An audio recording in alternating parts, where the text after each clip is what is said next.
Là, on rentre vers l'accélérateur de particules. C'est la véritable définition d'un cyclotron. On va rentrer dans la zone de production, donc qui est une zone confinée. C'est une installation nucléaire de niveau A, avec déjà les éléments qui permettent la radioprotection.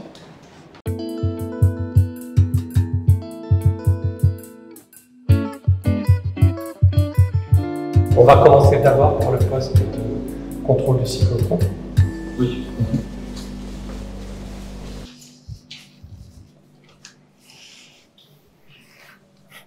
Donc ici, on trouve le poste de pilotage du cyclotron. Donc le cyclotroniste est situé ici. C'est à partir de cet endroit qu'il va pouvoir démarrer le cyclotron. Alors, vous allez voir des images. Donc ça, c'est l'entrée du cyclotron. Donc c'est évidemment une entrée qui est réglementée. En phase de tir, il est impossible d'y accéder. Et c'est le local de maintenance du cyclotron. Le danger de mort indiqué, c'est évidemment la radioactivité de l'élément qu'on produit. Exactement. Il y a des sondes d'irradiation qui sont à l'intérieur, dans le local même et dans les gaines d'aération.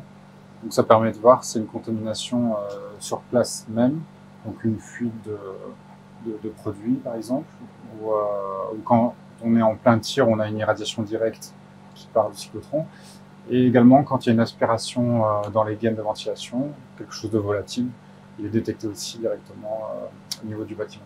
Donc, tous ces systèmes-là sont sécurisés avec des interverrouillages pour éviter de s'introduire pendant le fonctionnement et aussi pour éviter de perdre la radioactivité à l'extérieur par le système de ventilation, un système de sécurité qui confine la radioactivité. Voilà, en termes de personnel même de l'établissement pharmaceutique, on est 12. Ça représente des conducteurs de cyclotron, des personnes qui réalisent le contrôle qualité, l'emballage, l'expédition des produits, la répartition aseptique des produits dans les flacons. Et ensuite, on a aussi la partie maintenance et transport qui vient se rajouter. Alors, le cyclotron, c'est une chaîne. Le travail débute vers 1h du matin. Donc, il y a différentes étapes entre le tir du cyclotron, la radiosynthèse, le processus de qualité. Et l'objectif, c'est d'envoyer chaque jour à 6h30 les radiopharmaceutiques pour que les premiers patients puissent être pris en charge très tôt le matin à Bellepierre. Les radiopharmaceutiques sont utilisées pour le TEP scan de l'hôpital de Bellepierre, pour tout ce qui est diagnostic du cancer, et également pour des imageries en cardiologie ou en neurologie. La commande, elle est individuelle, elle est nominative. Elle se fait tous les jours avant 13h avant midi. Ouais, avant midi. En fait, ça dépend du poids du patient et de son heure de passage. Donc en général, la moyenne désormais, c'est à peu près 55 patients par jour. 57, et auparavant, c'était seulement une vingtaine, une trentaine. C'était 28 à 29. Oui. Donc ça a doublé en l'espace d'une année. Voilà. Hop. Alors, on va vous montrer. On va faire les choses un peu en désordre, c'est pas grave. Ici, donc là, nous avons des sas successifs avec des niveaux de pression qui sont différents. On va passer de positif à négatif, c'est-à-dire rien ne rentre, rien ne sort. On va passer d'une atmosphère contrôlée de classe D à l'extérieur à A à l'intérieur des enceintes, puisqu'il s'agit de délivrer un produit qui soit strictement stérile. C'est un point très important en termes de qualité de production. On a ici, c'est le genre de caisse qui est utilisé et qui est sécurisé pour le transport de matières dangereuses radioactives. Donc c'est renforcé, on a également un espace ici pour protéger des rayonnements pour le porteur. Et donc ça c'est uniquement la caisse pour accueillir le pot en tungstène qui est ici. Le pot en quoi? En tungstène. C'est comme du plomb, c'est un autre élément, mais plus dense, qui permet d'accueillir le flacon. Voilà, on a ici en fait l'espace pour un flacon de fluo 18. fluorodesoxyglucose qui sera ensuite utilisé à l'hôpital directement pour les injections. Donc l'hôpital reçoit ce type de caisse, l'utilise dans un injecteur automatique, donc il va prélever en fait directement dans ce pot en tungstène les doses pour les patients. Et c'est injecté par une seringue tout simplement, ou bien par plutôt une perfusion qui dure pendant toute la... C'est une perfusion qui dure quelques minutes en fait. Oui. Donc en fonction du poids du patient, il y a une quantité qui est prélevée dans ce flacon-là et qui est injectée sous perfusion. Donc c'est très rapide, mais chaque dose doit être personnalisée en fonction de l'heure et le poids du patient. Et ce produit va donc circuler dans son corps pendant une dizaine de minutes, peut-être plus, non 20 minutes, vous me disiez, ça durait avec la précédente webcam. Et maintenant, ça sera seulement 10 minutes. L'examen dure entre 10 et 20 minutes en fonction de la caméra. Mais par contre, après, le glucose reste dans le corps et est métabolisé comme n'importe quel glucose dans le sang. En fait, il suit le chemin naturel à l'intérieur du corps. Donc, lui va être assimilé, éliminé sur la journée. Et le marqueur permet, par l'imagerie, de voir exactement le volume d'une tumeur et surtout son activité. Oui, en tout cas, on a l'importance et le volume des cellules cancéreuses grâce à ce produit-là. Donc, on a vraiment une image très fine et très détaillée qui permet de modéliser même en 3D grâce aux émetteurs bêta du fluor 18 et des caméras actuelles de modéliser en 3D la tumeur. Donc, c'est la tumeur ou les cellules cancéreuses, donc c'est quelque chose qui est vraiment plus précis que d'autres systèmes d'imagerie, par exemple, que les rayons X ou autres caméras. Ça a révolutionné le dépistage du cancer, on peut dire. Voilà, c'est ça. Donc, on est vraiment sur une précision. Et en plus, maintenant, une spécificité grâce à la panoplie de radiotraceurs qui existent. On est sur une image très spécifique et très précise. Et ces radiotraceurs peuvent avoir un effet sur la santé du patient. J'imagine qu'il ne faut pas faire un dépistage toutes les semaines. Mais Non, voilà, on va dire c'est le médecin qui va juger du risque-bénéfice de cet examen-là et de la quantité. Alors habituellement, il y a deux examens. Il y a l'examen dit initial, avant le projet thérapeutique, et il y a l'examen de bilan. On réalise le projet thérapeutique et on vérifie l'efficacité du projet thérapeutique avec les mêmes données de base. En général, c'est un minimum 2 examens par patient. Allez, hop, on continue. On va voir les enceintes, c'est plus frappant. Hop. En fait, on a une source de protons qui est à la base de l'hydrogène, qui est dans une culasse fermée sous vide, qui va être accélérée par un champ magnétique et une radiofréquence, accélérée à très haute vitesse. Et ça va venir percuter en fait un isotope d'eau. Et cet isotope-là va s'enrichir du proton et va passer en fluor 18. Donc c'est par accélération de particules et collision avec une autre qu'on arrive à faire le fluor 18, pour faire simple. Et ce fluor 18 a une durée de vie de combien de temps? Il perd la moitié de son activité toutes les 2 heures. Donc le produit en lui-même est valable 14 heures. En termes d'imagerie, on peut l'injecter jusqu'à 14 heures après fabrication. Mais quand on le produit, toutes les 2 heures, on perd la moitié. Donc ça veut dire qu'en fin de journée, on n'a plus les capacités de toute façon de l'utiliser. Il a perdu trop d'activité. C'est pour ça que c'est fait tôt le matin pour l'ouverture des hôpitaux. Ici, c'est un établissement pharmaceutique, au plan réglementaire. C'était d'ailleurs le premier établissement pharmaceutique créé ici à La Réunion. Et nous avons un partenariat avec Curium, qui est un industriel qui dispose de l'AMM. Donc nos sources d'approvisionnement se font auprès de Curium en termes de matières premières certifiées. Donc il y a toute une organisation qui se met en place au quotidien. C'est toute une chaîne d'approvisionnement qu'on doit mettre en place également. Clairement, c'est la seule industrie pharmaceutique à La Réunion et peut-être même dans cette région du monde. Qui fabrique en tout cas aux normes GMP européennes.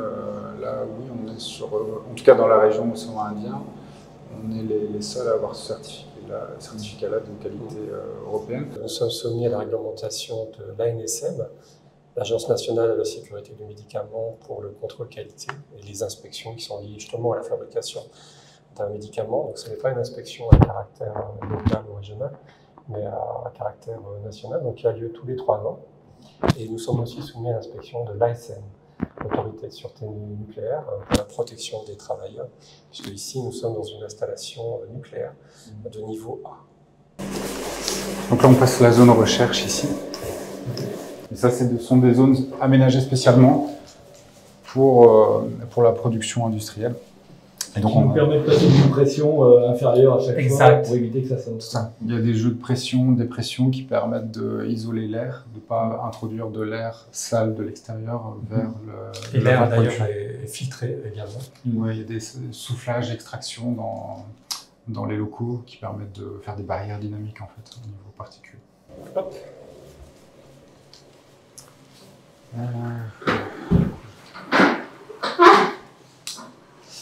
Donc ça, ce sont des automates pour la recherche. Donc on est sur des enceintes orientées recherche.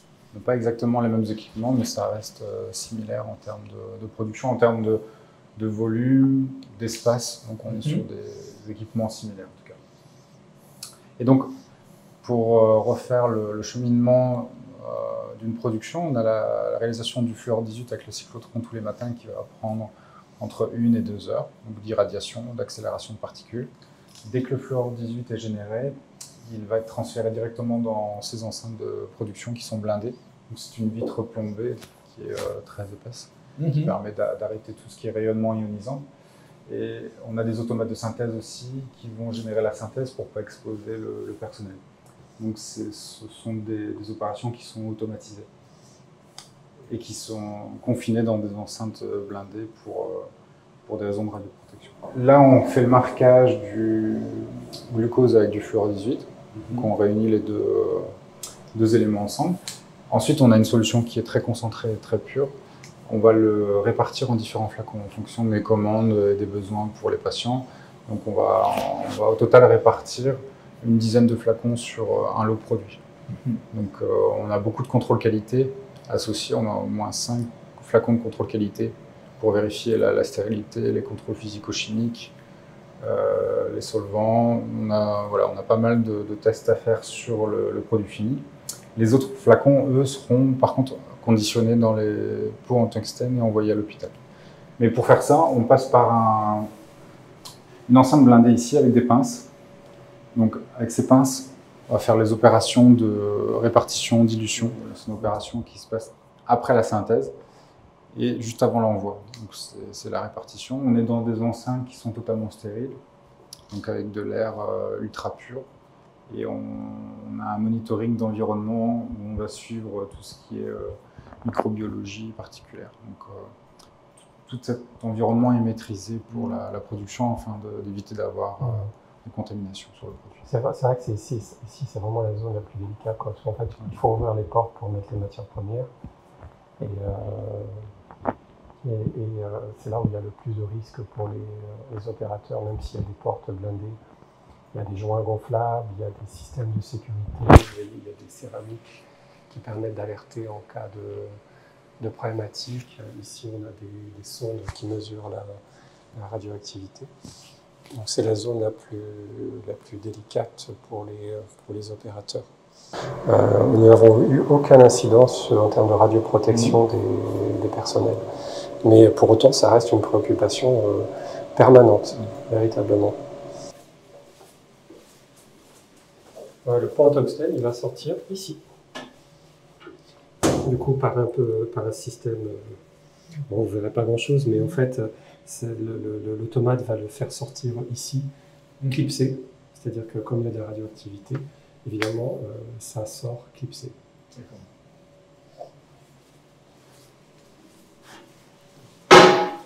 Alors ça, c'est la deuxième ligne, c'est celle que l'on veut mettre en fonction de façon à permettre d'avoir une ligne de production complémentaire de secours, de façon à optimiser en fait, le nombre de journées de production annuelles pour répondre aux besoins de la population. Cette zone qui actuellement est une zone recherche, au plan réglementaire, va se transformer en zone pharmaceutique Et l'équipement va être remis à jour parce qu'il y a des contraintes complémentaires entre la recherche et la radiopharmacie, ce n'est pas les mêmes contraintes. Et donc ces travaux vont être menés au courant de l'année. Et donc on passe de 3600 patients dépistés en 2022-2023 à 7000 en 2025, c'est l'objectif 2025. Voilà, l'objectif 2025, ce sera 7000 patients. Donc on a une montée en charge qui est très régulière. Aujourd'hui, on peut dire qu'on répond aux besoins de la population et cette activité va continuer à progresser dans les années à venir. C'est surtout grâce à l'installation de la caméra TEP grand champ à l'hôpital qu'on peut prendre en charge beaucoup plus de patients, parce que cette caméra permet de prendre en charge 2 fois plus rapidement un patient. Donc avec le même personnel, on peut accueillir 2 fois plus de patients. Donc c'est grâce à cette installation que la prise en charge s'est véritablement améliorée à La Réunion. Nous avons eu une grosse panne au mois de décembre dernier, avec des grosses difficultés pour obtenir la pièce détachée qui venait des États-Unis. Donc ça a été une contrainte et une difficulté qui malheureusement a été suivie rapidement d'une panne de la TEP.